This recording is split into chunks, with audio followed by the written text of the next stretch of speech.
what happens in OP poisoning. Before we begin with what really happens to our body, I will give you a little pathophysiology about it.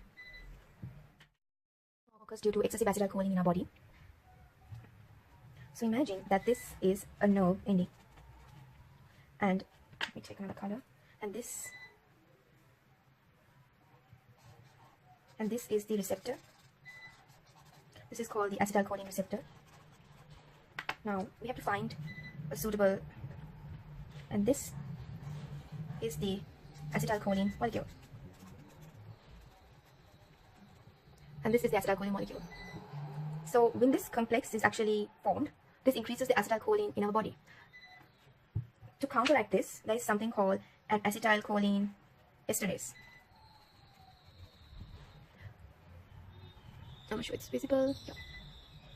Called an acetylcholine. To counteract this, there is an enzyme called an acetylcholine esterase.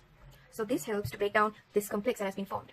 But what happens in OP poisoning is that the organophosphate blocks this enzyme.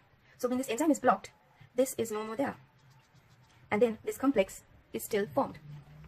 When this complex forms, this causes a cholinergic effect in our body. And what are the cholinergic effects, and how do we remember them so easily?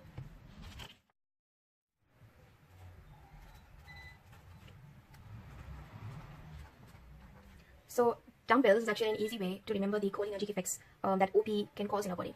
So what does So how do we help a patient who presents with these symptoms? Well, it's easy. We treat the patient with atropine, which is a very important medication to help counteract these symptoms and signs that this patient will. We do give a lot of atropine. Patients can develop toxicity to this. It's also important to identify when and how this patient will go. So these are the symptoms that the patient will present with if they have atropine toxicity. So if patient presents with these symptoms while the patient is on atropine, you can give an antidote for atropine, which is physostigmine, given intravenously. Another important medication apart from atropine we give to patients commonly with OP poisoning is pyridoxine,